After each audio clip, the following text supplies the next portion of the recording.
Ella, we need to talk to you about something serious. Is it Brendan? He's a townie. He was Nikki's boyfriend, but he kind of disappeared. She told the cops that she didn't know anything, but they don't believe her. That's why she ran away. Ella, the Newport police have found Brendan's body. His throat was cut. Ella, I know this is moving very, very fast, but we think Nikki killed Brendan and these two men. Will you help us? I'm scared. She's gonna hate me. She's sick, remember? Hey, Nut. Do I know you? Amber, it's me. Elsbells. Amber. Is that my name? I'm your roommate. I'm your best friend. Your hair looks awesome. I didn't know it was gonna be that blonde. Great, Ella. So, the cops found Brendan by the marsh, right where you guys used to always meet up. I don't know what you're talking about. Don't worry, I told them that you didn't leave the room after dinner. And they found some footprints. They asked me what kind of sneakers you had. Keep the story going, but tell her you want to go to the restroom. I told them that you only wear flats. Oh, and check this out. First, can we go to the restroom?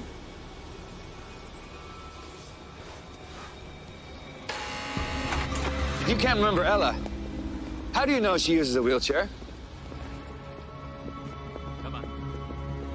Hands in the air and back away from that desk. Pick one. I can't do both.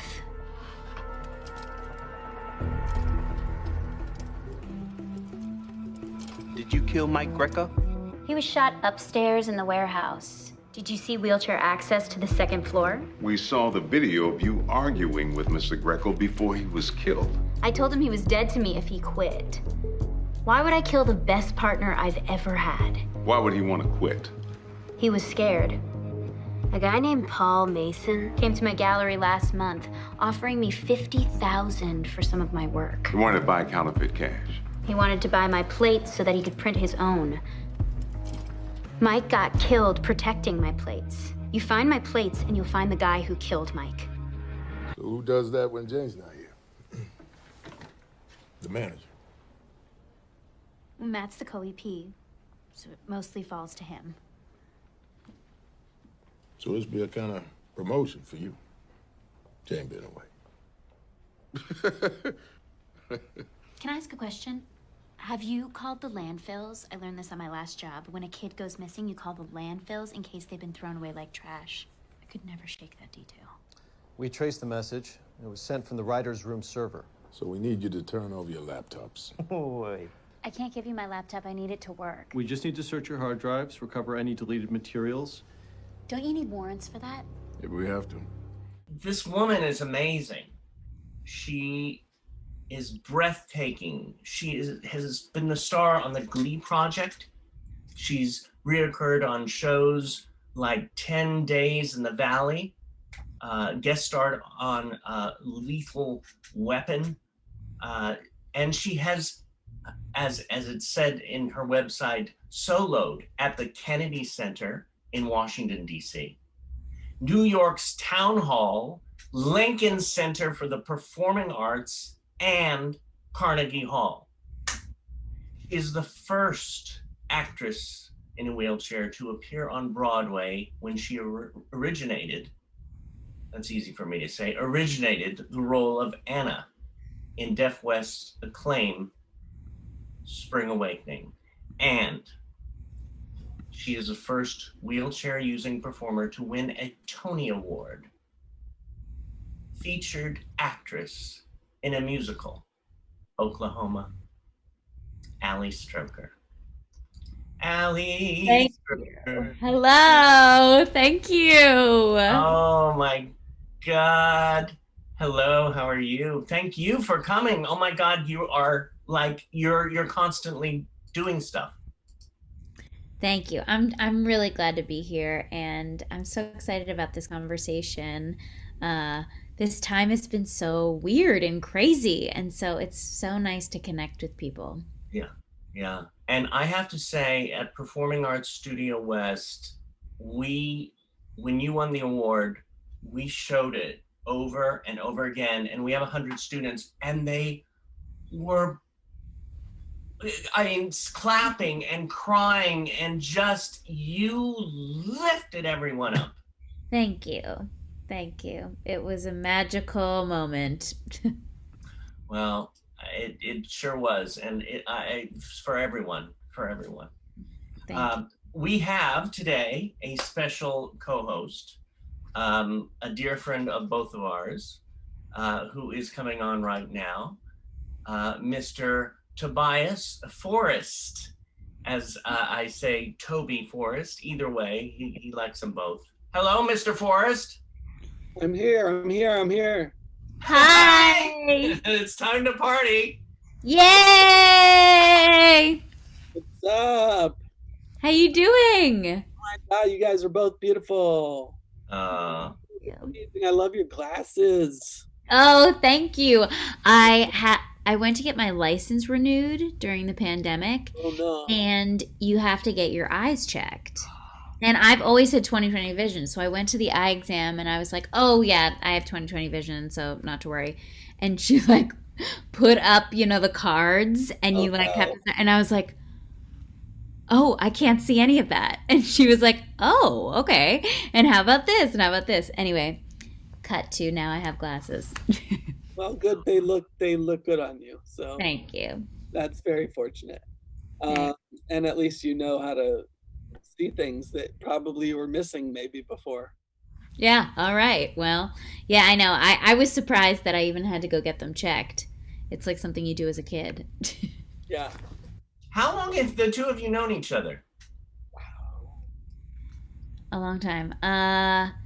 When did we first meet? Did we first meet when I moved to LA in 2010? Yeah. It was definitely your first year. Yeah, I think it was like 2010. I moved to LA after I graduated from NYU because I like wanted to do pilot season, and I had just done the ABC Diversity Showcase. And so or not we, I moved out there. And how did we meet though, Toby? I don't remember. Was it when we I don't know if we met at an audition or if we met maybe at a party or a get or together. maybe it was like I feel like maybe it was Before we did the video. It was before we did the video with Jenny Gold. We definitely did a video with Jenny Gold at Universal Studios with you and Zach and Teal and myself and a couple of other folks. But we were all friends at that point already. I think it may have been when we were doing some of the like IMPWD like task force stuff maybe. Yeah. And so it was either through like Screen Actors Guild, something or other, or Media Was Access, that? something or other, or the Abilities Expo. Oh, maybe. Anyway, it's been a long time. My question, how does it feel to be groundbreaking?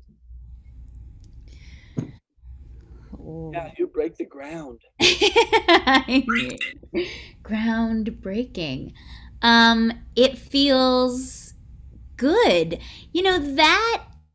That sort of phrase I've heard a lot based on like what I've done sort of in my career, and I can't say that I completely like understand what it is because so much of what I do is just like following my goals and my dreams.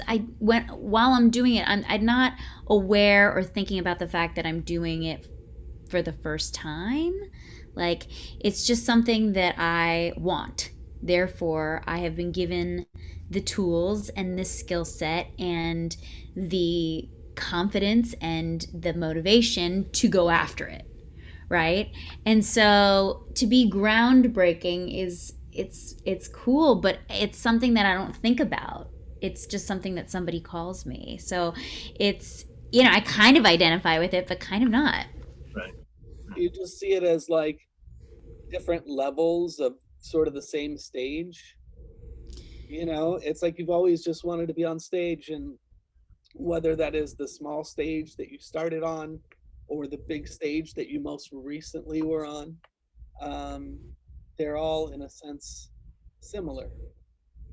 Yeah, and it's like all building blocks, right? So you can't, I mean, in my opinion, you don't make it, you don't just arrive on Broadway without all these building blocks. You don't just arrive on a TV set without all the building blocks that get you there. And what's been cool is that I haven't known exactly the way that the journey was going to go, right? So like I went to NYU and I saw a lot of people get cast in big shows after they graduated, and I watched them and I was like, oh, that's kind of the path. But the thing about this business and this industry is that there is no one way to do it. And I also have been thinking a lot in the past year and a half about what does it mean to make it? What does it mean to have success? And I think that when we are out there and we're like pushing hard and we're in the grind and we're auditioning, we have this idea of what it would mean to make it. And then when you arrive at these goals, it's so exciting, and you my confidence has, you know, felt really full. But now I'm sort of like, okay, now what am I supposed to do with myself and my time? And what else do I want to do? And where else do I want to go? And also, like, what makes me happy now? Like, what is going to fulfill me now? You must be getting a lot of like different offers and things, right? And different to pull you in different directions, I imagine. How do you then guide that path, or how do you use your instinct, or just go with your gut, or how does that battle work? Yeah, I feel like my gut usually tells me right away if it's something that I want to do. So when I'm auditioning for something or I'm being offered something, my first response to it tells me a lot. And so if it's the kind of thing, and Toby, you and I have talked about this a lot, but this is something that I kind of would love to share with, you know, whoever is watching.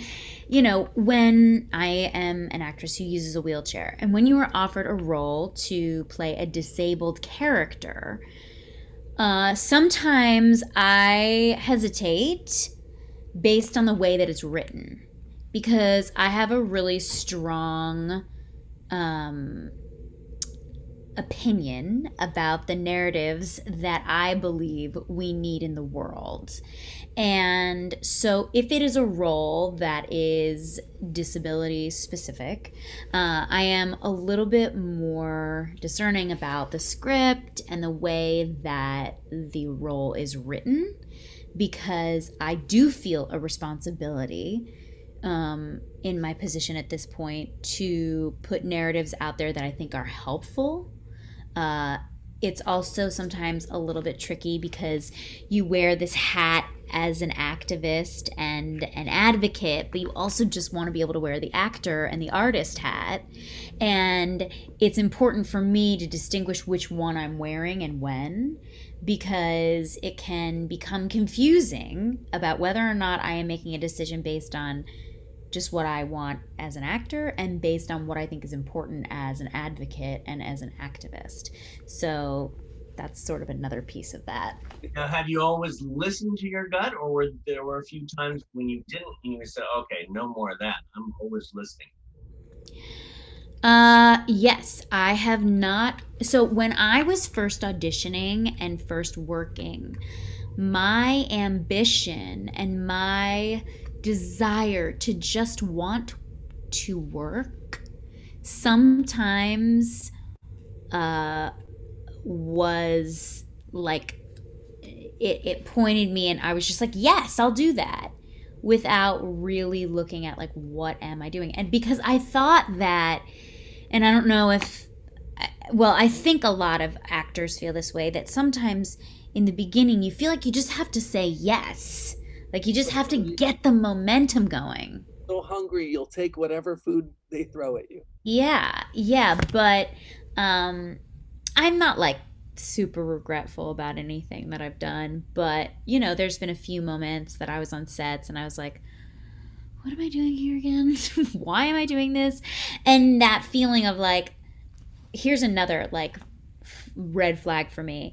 If I've done something and then I don't want to share it and I like wish it had gone away, or I wish like it like wasn't out there, that's when I sort of remember like, oh, I did have that gut feeling when I first said yes to this, and I said yes because of maybe someone who I knew had asked me to do it and I kind of didn't feel like I could say no. I like am always working on boundaries. It's like not my strong suit. So that's another kind of, I definitely have been in positions where I'm not positive if I listened to my gut, and then I always know later like, oh, I should have said no. But it's not, but now at this point in my life and in my career, I am very specific, and I try to be I really try to listen to what my intuition and my gut says. You get that laser focus as a person, as an actor. How do I get my laser focus? I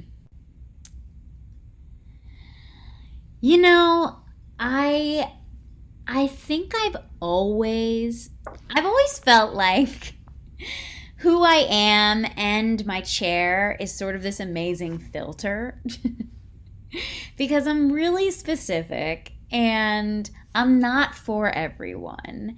And I think I come off as like, what's that? You're not for everyone, then you're fooling everyone. Well, that's the thing, and I'm starting to learn this about myself as I get older. Like, for so much of my life, and Toby, I'm curious if you felt this way. I have felt like I needed to prove myself. Therefore, I have been a people pleaser, and I have wanted to make sure everyone else is happy. Oh, yeah. And, I've been able to like think about this and articulate this a little bit better in this past year because like thank goodness things like I just like could pause after what felt like 10 years of being on like the fastest, hardest treadmill. and what I have realized is that I've always felt very clear about what I like and what I don't like. Right. But I haven't always like listened to myself. And part of that, and what I said earlier about like needing to prove myself. And a self-sacrifice, I'm sure. Totally. And feeling like I owe people because of the amount of support and love and investment that people have made in me. Yeah, I definitely can relate to that in the sense of, almost in the sense of I've received so much sort of help in my life. And one of the things that got me into acting was that I did improv, and it was a troupe that would carry me in my wheelchair up 2 flights of stairs twice a week just to perform. Right. And I'm sure you can relate. There's been stages that you've had to be lifted on and all of the above. And you've had help along the way, and people believe in you along the way and support along the way. And so you feel like, well, I have to ease the burden somehow. I have to pay it back somehow. Yeah. Yeah, and I think also in looking at the way that the disabled community has been like perceived and the way that people treat people with disabilities out in the world, I got pretty strong feedback that I was gonna have to do whatever I couldn't be picky. I had to take what I could get. And growing up, like, after their dreams, or like dating, or like having a career, or like having a family. And so I just constantly was like, I've got to figure this out on my own, and I have to make like strong connections and relationships so that people will trust me, because that was a big part of it, that like, because I didn't see any other women in wheelchairs in specifically theater, I was like, nobody's going to trust me. So I have to make relationships, and I have to, again, prove myself. And so I wouldn't change anything. Like, I think that I did make really wonderful connections and relationships. And as I said at the beginning, like, it was all building blocks, and one thing led to the next. But I now, I'm going to be 34 in June, and like I feel like a grown up. Yay! I feel like a grown up, and I feel like I finally like trust myself and have the self-worth to feel like, okay, Allie, now you get to shape this the way that you want. And I said this earlier, but like that's scary too, because I'm like, oh, now I have to make the decisions. It's not like just like yes and yes and yes and. Right. But I think it's exciting, and I'm excited to be at this sort of new season in my life. I have a question, I guess, which is in a way just being having a disability is you face discrimination just from buildings, you know. Buildings are like, nope, you can't come in. And so to face that for a long time, and now almost to be on a world stage, right, and representing people with disabilities with authenticity, there comes um, a lot of judgment, right, and critique, and especially now doing shows and getting critics and things like that and press. How is that and navigating that world? Because I'm sure you get it from all ends of people that praise you, and then some people who might think, oh, well, you just getting this because you fit the bill or whatever. I don't know what the excuses are. Yeah. I mean, so this was sort of a decision that I made kind of early on, that I really don't dig around to read reviews or opinions. Like, I'm very specific about what I put out there. I do not share all parts of my life. Um, because we do live in a world where everyone gets to be Simon Cowell, and everyone gets to have an opinion or a judgment about you. And when you are a performer, you're under a microscope, and so people can critique not just your work, but you as a person. And I just have been at times I feel like, oh, have I held myself back by not putting more of myself out there in more of like an edgier way, or more in like a in a in a just a more intense way. Like, I see some of my other friends who are just way, like, they're on social media much more and sharing more, and they get more people following them, but that comes at a cost, in my opinion.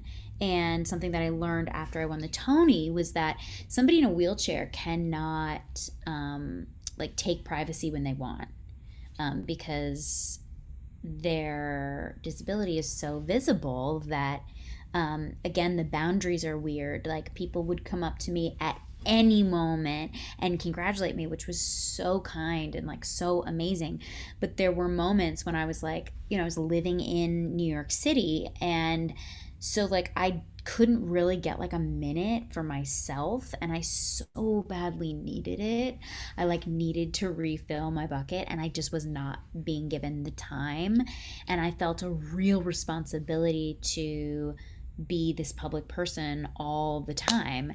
And so I just, like, moving forward with everything that I choose to do and say and put out into the world, I think about, like, what is this going to, like, how is this going to affect the bigger picture? And I've worked with people who, like, don't have privacy and, like, cannot go out, and I don't wish that upon anyone. And you think, like, people, young people in the business, or anyone maybe, like, thinks like, oh, like, it would be so cool to be famous, and it'd be so cool to, like, have people wanting my autograph and wanting my attention and wanting selfies and wanting, and the paparazzi following me. And I don't wish that upon my greatest enemy. Like, to not have your own privacy and to not be able to, like, be with your family or your partner or or whoever, or not be able to go get a cup of coffee. Like, my independence I never take for granted, because I worked so hard for it, growing up, like, in physical therapy, because being paralyzed and being in a chair, like, it's, your independence is not just a given. So, like, that weighs into, like, how I choose to shape my career, because I always want to be able to have some kind of independence and freedom and privacy. Uh, it's it's powerful. How do you take care of yourself? Beside that, do you do meditation? What do you do to take care of yourself? Well, I, again, like, another, this past year during the pandemic has been so challenging, but it's also given me so many moments to kind of, like, think about these things that have been, like, sort of, like, you know, bothering me for the past few years, that I haven't really been able to take care of because I've been really busy and I've just put all my attention on work. So one of the things was, I didn't really have, like, a physical routine or practice, and I have a lot of energy. And again, Toby, I wonder if this is something that you can relate to, but when you live in a body that is paralyzed, you have a specific experience with feeling stuck physically and needing to get energy out and needing to move your body. But this is more complicated than going to the gym, because for somebody in a chair, you go to the gym and 70% of everything, or 90% of everything at the gym, is not accessible. So, or, like, or is not something that you can do or want to do. So I was really determined to find something that I could do that would allow me to get some of my energy out.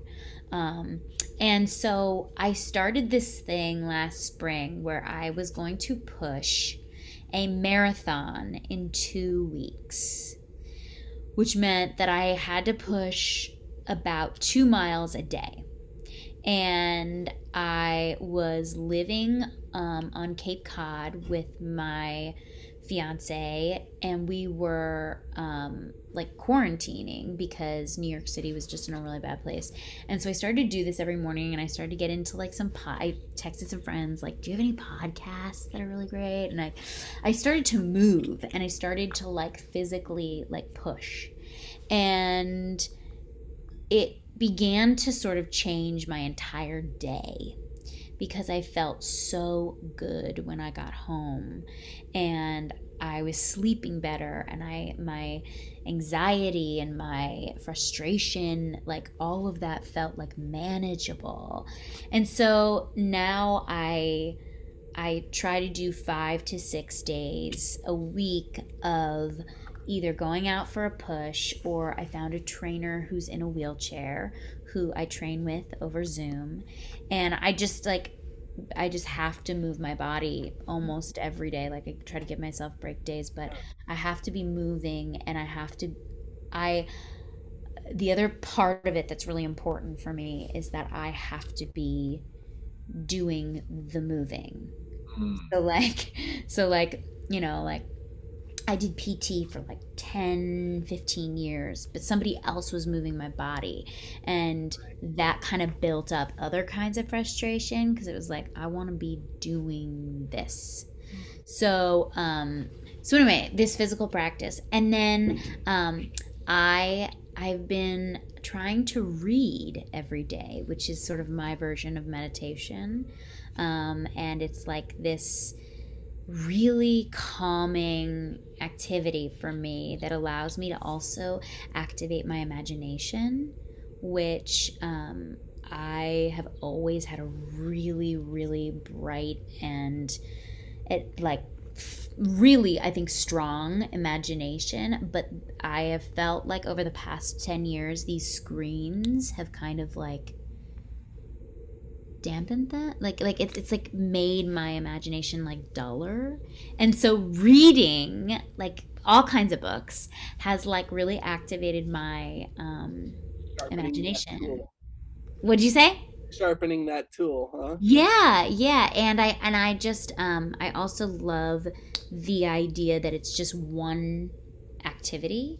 Yeah. Like so much on our phone is like double, triple, quadruple tasking. And that's like so much of like what our world asks us to do now. Like even when we're driving, we're also listening, or we're looking at the screen for the directions, or when we're out even exercising, we're also listening to something. But reading is like this one single task activity, and it's really good for my spirit and for my mind and my imagination. The things I got into was boxing, right? Because I have like a bag, and I love that it's 3 minutes on and 1 minute off. So it's like 2 minutes of cardio, and then you have 1 minute to rest, and then you go back to it, and you can like just count out the rounds, and you do 5, 6 rounds, and you're at least I love that. yeah. And then another thing that I really got into, I just kind of decided on my own one day, I would take 100 breaths to myself. And as long as I get one of them that is like I can just appreciate that moment and remember it and be like, oh, the sun is perfect on my face and these birds around me and like the breath filling me and just like connected, like really connected with the earth and nature and everything around me, then that also will kind of like put me at a center. And I'm like, okay, at least I got one breath that was like out of 100 that worked. Do you count them, Toby? Yeah, I will try to count them and then I'll lose count. And this is like deep breaths? Pretty much. It's just natural breaths. Not anything like over exaggerated. Just something where you'll remember that. Because I was 2 months on a respirator, 2-3 months on a respirator, and memories like that serve me. And I was thinking about it with COVID and all this stuff last year, and I was like, man, I don't want that. So let me at least have a good solid moment that I can refer back to. And I don't do it every day, but definitely a couple days out of the week, and it helps. I love that. That's a great idea. I love listening to both of you say this because I need to get on my bike for my heart. And especially after 7 years ago when I had the heart attack. So I have to do that. And I'm doing it 3 days a week now, but it's like, okay, every day I have to, because it does clear the mind. It's very healing. Yeah. Yes.